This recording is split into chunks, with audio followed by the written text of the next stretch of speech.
नमस्कार. मी नीलाक्षी काळेसालके. मातृगंधेच्या वैज्ञानिक माहितीपर गोष्टीत आपण ऐकणार आहोत. आव्हान डॉक्टर संजय ढोले. ताई, अहो ताई, पडवीतनं येत शांताबाई म्हणाल्या. का हो राणूक्का, काय एवढी घाई गडबड? कुठं चाललात का? अहो ठाऊक नाही का तुम्हाला?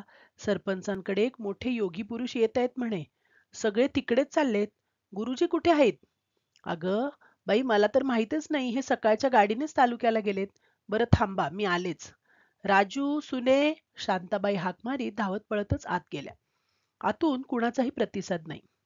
शांताबाई लागलीच तयार झाल्या आणि ओरडल्या. राजू, काय ग आई? आतल्या खोलीतून आवाज आला. बाळा, मी सरपंचांकडे जाऊन येते. बरं आई. शांताबाई तयार झाल्या, सपाता घातल्या. अंगणात राणुक्का उभीच होती.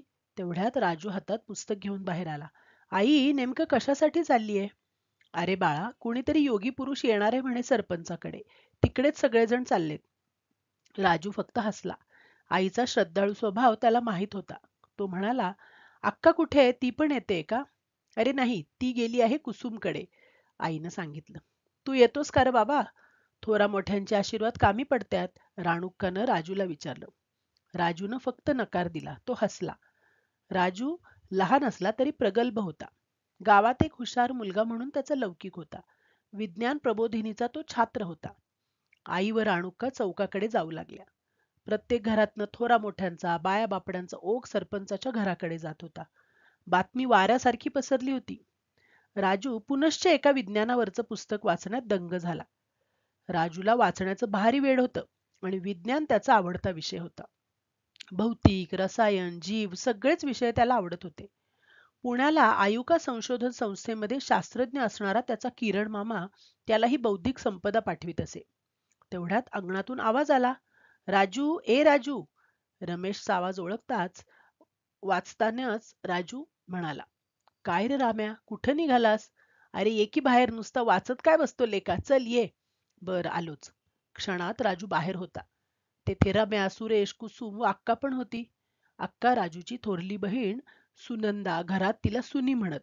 राजू मात्र अक्का म्हणत असे. रम्या, काय हे? चांगली मस्त गोष्ट वाचित होतो, राजू नाराजीने म्हणाला. वाचशील रे, पण आधी आपण जाऊ चल. रम्याचा आग्रह. कुठं? सरपंचाकडं. तिथं कुणीतरी योगू पुरुष आलाय म्हणे. आपलं काय काम? अरे आपलं काय काम म्हणजे तुझंच काम आहे. तू बघ तर खरं काय आहे ते. रम्यानं वस्तुस्थिती सांगितली. कुसुम, सुरेश व अक्काने पण आग्रह केला. राजूनं थोडा वेळ विचार केला. पुस्तक तसंच बंगळीवर ठेवलं आणि म्हणाला, ठीक आहे दोस्त हो, चला. दरम्यान राजूने किरण मामाने दिलेला स्मार्टफोन खिशात ठेवला. सरपंचाकडे येताच त्यांच्या विस्तीर्ण अंगणात जनसागर लोटला होता. बायकांचं प्रमाण जास्त होतं. मध्यभागी शामियाना होता. त्यावरच योगी पुरुष विराजमान होते. आजूबाजूला 3-4 शिष्य होते.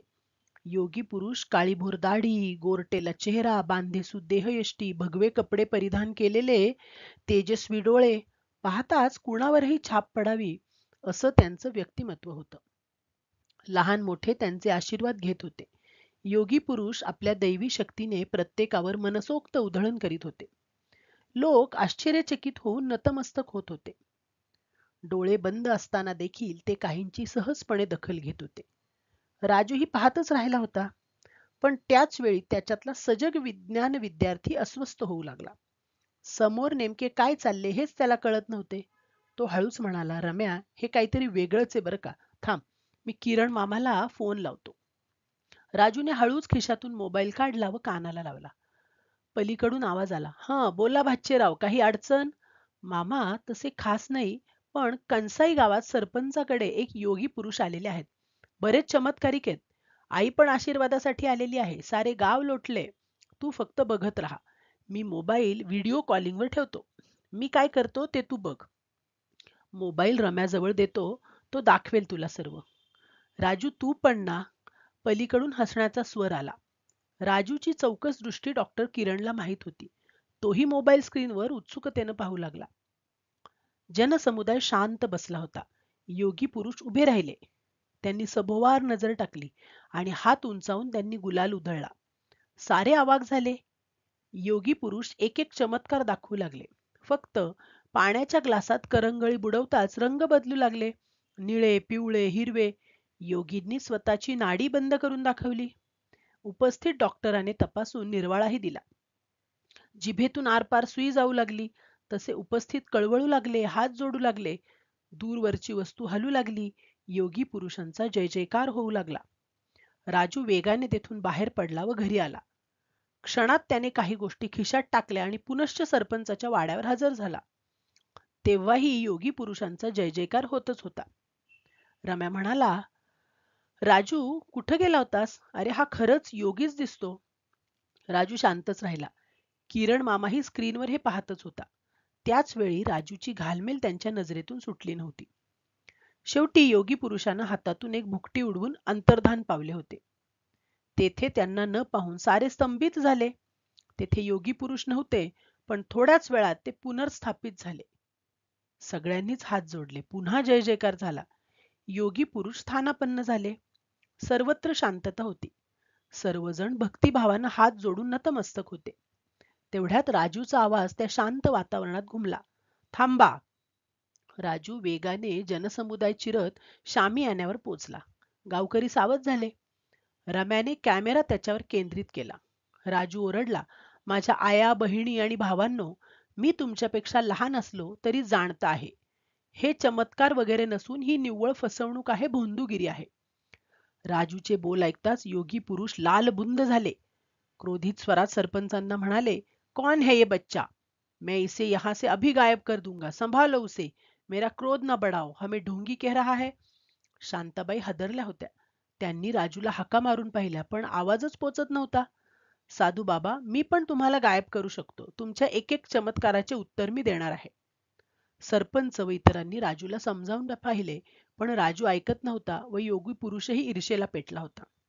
सरपंच, देखते हैं ये बच्चा मुझे क्या सिखाएगा. राजूने हातात पुन्हा माईक घेतला आणि योगी पुरुषाने जे जे चमत्कार केले ते करू लागला आणि विज्ञानाच्या आधारावर उत्तरही देऊ लागला. पाण्यात पाचही बोटे बुडवून राजूने रंग बदलवून दाखवले. त्यावर त्याने सोने, चांदी, तांबे यांचे अतिसूक्ष्म कण आहेत आणि त्याने हे रंग बदलतात असे सांगितले. राजूने नाडीही बंद करून दाखवली. तोच डॉक्टर आश्चर्यचकित झाला. बगलेतून बटाटा काढला, त्याचे कारण सांगितले, जिभेतून सुई आरपार करून दाखवली आणि खऱ्या सुईचा आकार दाखवला. दूरवरची वस्तू एका अदृश्य धाग्याच्या सहाय्याने हलवून दाखवली आणि शेवटी योगी पुरुष व स्वतःला एका भुकटीच्या सहाय्याने अदृश्य करून दाखवले. दृश्य स्वरूपात येताच हेटिटॉनियन झिंक ऑक्साईडच्या अतिसूक्ष्म कणांचे प्रकाशीय गुणधर्म असल्याचे राजूने सांगितले. जिथे ती उडाली तेथे प्रकाश किरण विकरित होत असल्याचे विशद केले. शेवटी तो म्हणाला, चमत्कार असं काहीही नाही. निसर्गात घडणाऱ्या प्रत्येक गोष्टीमागं विज्ञान आहे. योगी पुरुषही विज्ञानाचा आधार घेत आहेत. एवढंच मला सांगायचे. मी स्वतः हे सर्व नंदुरबारच्या विज्ञान प्रबोधिनीत शिकलो. मी यातला तज्ज्ञ नाही, पण एक साधा विज्ञान साधक आहे. राजूचे नाव घेऊन लोक पांगू लागले होते. काहींनी त्याचा जय जयकारही केला. विज्ञानाचा जय जयकार केला. रम्या हे सर्व चित्रीकरण करीत होता. किरण मामाचा ऊर भरून आला. त्याला आपल्या भाच्याचा अभिमान वाटला. आईनेही कौतुकाने बोटे कानी मोडली. राणुक्काने गालगुच्चा घेतला होता. सरपंचाने राजूला जवळ घेतले. राजू योगी पुरुषाजवळ गेला आणि त्यांच्या पाया पडत म्हणाला, काका मला माफ करा, पण तुम्हाला असं विज्ञानाचा आधार घेऊन अंधश्रद्धेचा प्रसार करू द्यायचा नव्हता किंवा तुमचा अपमानही करायचा नव्हता. मला एवढंच ठाऊक आहे की तुम्ही आधुनिक विज्ञान जाणता आणि तेवढं मला पुरेसं आहे. योगी पुरुषाने आवेगाने राजूला कवेत घेतले. त्यांच्या डोळ्यात अश्रू होते. बेटा, तू लहान असला तरी प्रगल्भ आहेस. विज्ञानाची तुला जाण आहे. तू खूप मोठा होशील. एक मिनिट काका, माझ्या किरण मामांशी बोला. रम्याने लागलीच मोबाईल दिला. पलीकडून डॉक्टर किरणचा चेहरा दिसत होता. तुम्ही कोण आहात मला माहित नाही, पण विज्ञानाचे जाणकार मात्र आहात. मी डॉक्टर किरण, आयुका संस्थेत शास्त्रज्ञ आहे. राजू माझा भाचा हरहुन्नरी आहे. त्याला समजून घ्या, तुम्हाला दुखवायचं नव्हतं. सर, आपण डॉक्टर किरण ना, खगोलशास्त्रज्ञ? होय मीच. सर, मी डॉक्टर संपत भोसले. अतिसूक्ष्म पदार्थात काम केलं आहे. मी नेट, सेट, एमफिल, पीएचडी व पोस्ट डॉक्टरेटही आहे. पण सर, व्यवस्थेनं मला इथं आणलं. व्याख्याता पदासाठी मी 50 लाख देऊ शकत नव्हतो. आई वडिलांनी पोटाला चिमटा घेऊन शिकवलं. शेवटी हा मार्ग पत्करला. पण विज्ञानाचा आधार घेऊनच त्यातनं चरितार्थासाठी पैसा मिळू लागला. माझे हे सहकारी शिक्षित आहेत. व्यवस्थेपुढे मी हरलो होतो सर, पण राजूनं माझे डोळे उघडले.